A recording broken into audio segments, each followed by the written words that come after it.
Hi, I'm Alan Ross.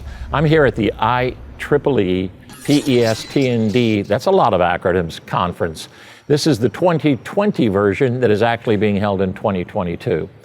These interviews that we're conducting is with thought leaders on the future of the power industry. So enjoy. Hi, this segment is going to be really fun. This is with Ahad Esmaeilian. Ahad is the first guy that fired me as the secretary of a committee that he's in charge of, but powerfully he put me in the right place, and that's what I wanted to be. But Ahad is with Avangrid. Thank you for coming here today. We're going to talk about a lot of things. We're also going to talk about the Grid Edge, which we've been kind of promoting, because Ahad is the chairman of the steering committee of Grid Edge, and we've got a lot more to talk about on that. But first of all, you've been around the industry. You're, as the chair of Grid Edge, obviously you did that for a reason. It's because there's problems and opportunities in the marketplace, right? With everything changing so rapidly, and even changing as we're like coming to this conference, what do you see as some of the biggest opportunities, challenges, changes that are taking place in the power industry? Absolutely, thanks. First of all, appreciate for giving me the time talking here. That's definitely a great question, and I guess we are, as you said, at the most exciting time when it comes to being part of the energy industry in general. I would say with the whole effort behind electrification, battling the climate change, that's definitely a big opportunity for improvement. That for a lot of things that could be enabled at the utilities. I would say another big opportunity I see on, with the aging infrastructure, we have grid modernization, we have resiliency with the record-breaking number of climate-related outages. Yeah. Those are all opportunities for improvement. And obviously, when you put two of them in next to each other, at one end, climate-related outages are forcing from one side, and then electrification is pushing the distribution and transmission system on the other side. So it's just next couple of years, utilities need to rapidly grow. And on the investment on their grid modernization, they need to invest quite a lot on the things like hosting capacities that would give a more dynamic vision toward how you could cost effectively interconnect DERs. And then, you think about offshore wind, you think about storage, how rapidly you need to grow the storage deployment to be able to kind of keep up with the pace that solar and wind, both onshore and offshore wind, are growing. Because you need to balance out that intermittency of these assets. You did a great job of presenting all of the opportunities and all of the challenges. I'm going to go by them one at a time, but I want to take the first one. We've had several people, as we've been doing this, we've been talking about a grid, basically a North American grid, that has had flatline. We haven't had a lot of demand increases, and it's expected within the next decade somewhere between 30% to 100% growth. That is a phenomenal amount of new transmission that's got to come on. Now, can wind and solar do all of that? Probably not. So there's got to be this great growth curve that's going to take place. And that imagines that electrification of transportation only hits a 30% level, like GM says they want to do this much by 2035. So if we get 30% of transportation becomes electrified, they're talking about a double. What happens if it's 50%? That it's suddenly the marketplace says, you know what, I like electric. And it gets faster and faster. So the idea that we've got huge demand curve taking place, I know you're at Avangrid, and I know that you guys are in that space as well as other spaces, but what is that going to do to a utility that now has to do everything you talked about, but it has to grow its capacity? And it can't open more coal plants. We're not going to allow that. It's not going to open a nuclear plant. We've kind of taken all the hydro. If there's any water left, we're putting it into California, right? But there's just so much that we can do. What do you see as the whole wind and solar capability of meeting a lot of that demand? How is it going to do it efficiently? I would say Besides whether or not you could rapidly grow your wind and solar to the extent that you could meet up with all the RPS goals across different states, or federal goals that might be established, both on the carbon tax, hopefully at some point. I do see the more problem with the intermittency of it. You need to address that, and we, at the current state of batteries, that the technologies like lithium-ion, they cannot answer all of the problems. No, right. the problem with the cost, the efficiency, and the duration. You need other innovative storage technologies way more longer term, like intraday, seasonal, and that's where technologies like green hydrogen could come into play. I'm not saying that's going to be the only solution, but I would say we as the industry need to be completely open-minded, invest on the innovation and R&D, while we are still at the same time pushing to grow the existing technology rapidly. But I would see the bigger problem with replacing fossil-based fuel generations with the wind and solar. It's not about how rapidly you could grow the wind and solar. It's about how rapidly you could balance out with the storage. Right. And that's going to be challenging, I would say. Very much so. Talk a little bit about green hydrogen, because I've heard a little bit about that, and it fascinates me because I work in an area where I've been asked to look at a company who's trying to take advantage of the hydrogen economy. I don't know what that is, but I've heard the term green hydrogen. What does that mean? It's a rainbow of colors, quite honestly. You actually have 8 colors, and I forgot like each of them stands for what, but green hydrogen is referred to the hydrogen that is being produced via use of clean electricity, wind, solar, right. And then through electrolyzer process. There are a couple of mainstream technologies, alkaline, which has been there for almost a century, PEM, a relatively newer technology, but yet well established, and there are quite a lot of startups in the space pushing for some modified version of PEM or alkaline, trying to improve the efficiency, and there is this solid oxide technology, which have been previously obviously used for some of the Mars missions and so on, right. But now is coming to the space of being used here.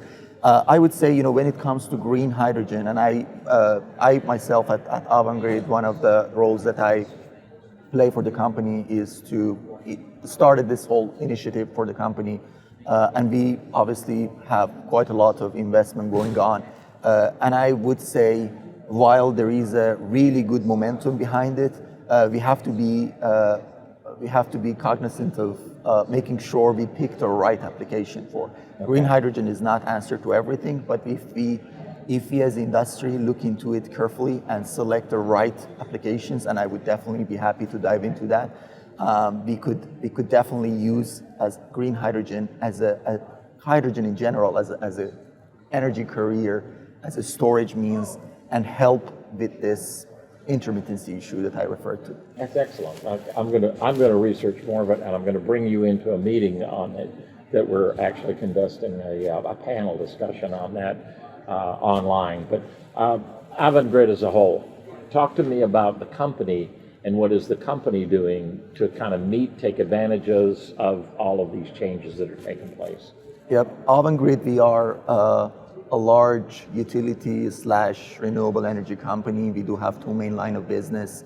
Avangrid Networks, which has 8 operational gas and electric company in Northeast, across New York, Maine, Massachusetts, and Connecticut, with the headquarters being in Connecticut. And on the renewable side of business, we are the 3rd largest wind and solar operator with over 8 gigawatts of operational assets across 24 states. And we are one of the largest offshore developers for offshore wind. We have 3 under contract projects, including Vineyard Wind, which is going to be the first commercial scale offshore wind that is going to become operational a couple of years from now.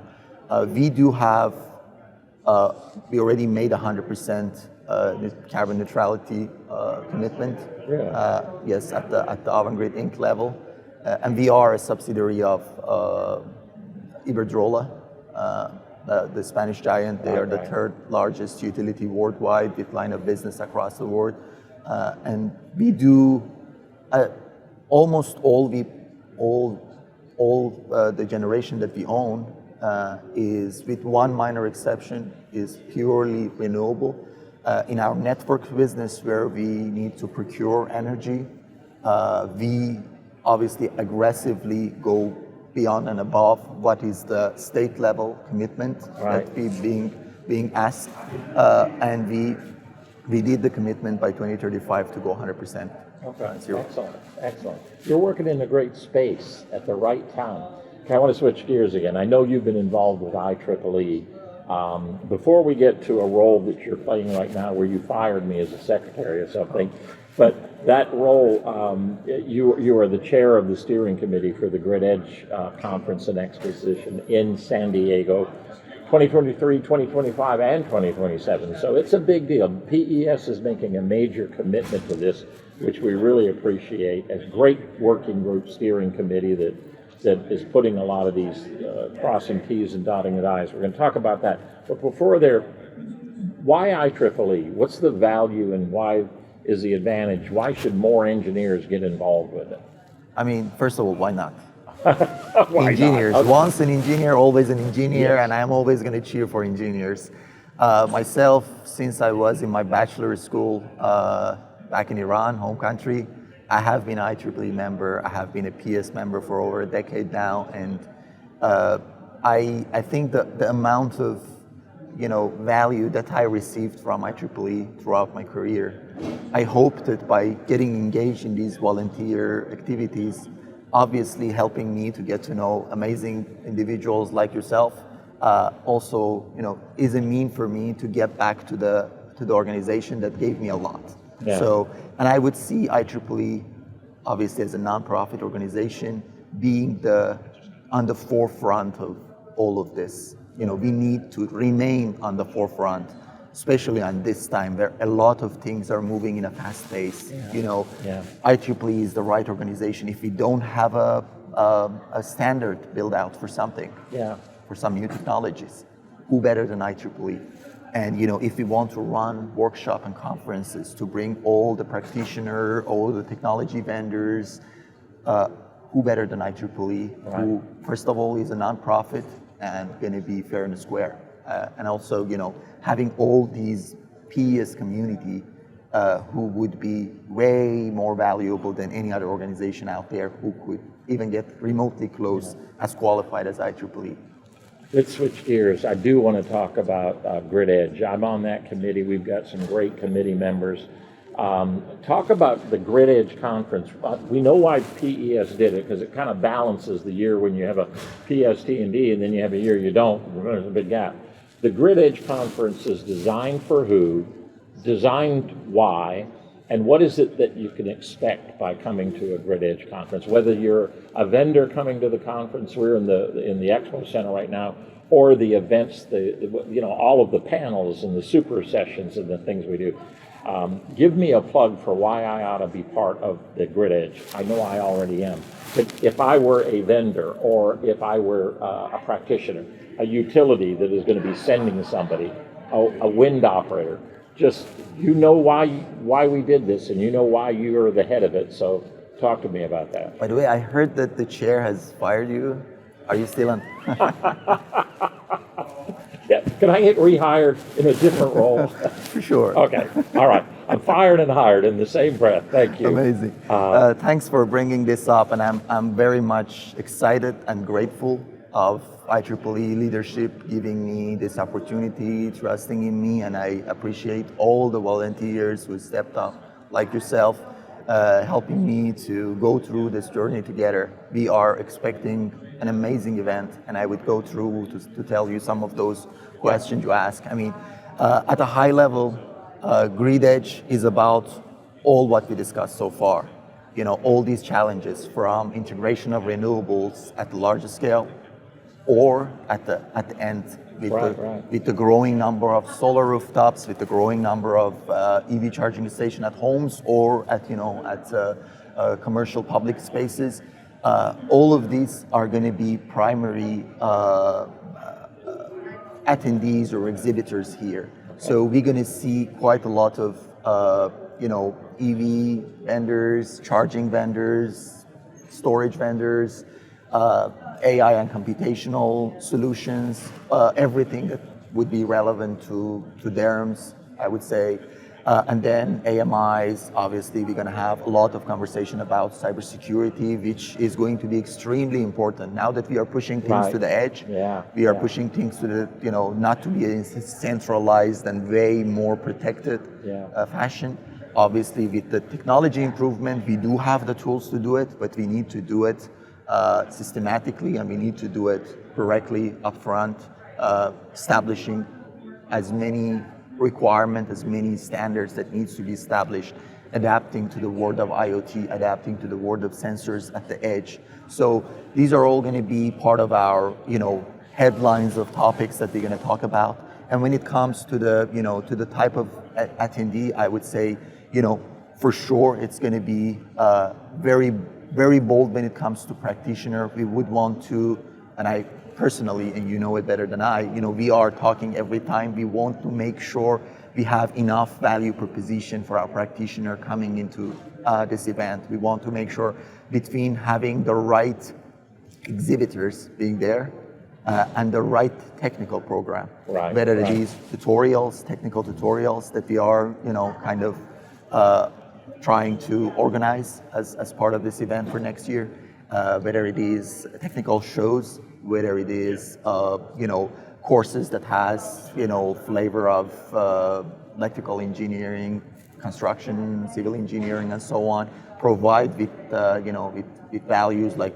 getting PDU toward the PEs and so on. So we do want to make sure, like, we do have enough of technical content, as much as we do like to also have, an amazing exhibit floor, and an amazing super session keynotes. We're going to see some of other type of vendors that may not have been typical to PES environment, like telecommunication. We're going to have major telecommunication companies being there. We're going to have big tech being there. We are going to put a lot of focus on startups and VCs. We're going to have opportunities for exhibitors that a lot of the usual suspects that come to IEEE T&D show or like Distribute Tech or other events. We're gonna, on top of putting them in front of practitioner, we're gonna give them this opportunity to walk by and hear about startups. Maybe they have their own interest and how they want to engage with those startups and so on. So we would want to maximize the value stream for all of them. And I would say when it comes to the attendees, the first and foremost for us is like to balance out the technical content and the opportunity for the people to come out and see the exhibitors, learn about what they are doing, and we want to be very picky on who we have in our exhibit floor. We would want to purposefully target the right market, the ones that I mentioned you about. Around with the flavor of edge. And I know we had this discussion, I guess, the other day with you, that what really grid edge is and what edge means here. Is it cutting edge or is it edge of a grid? And I would say both of them.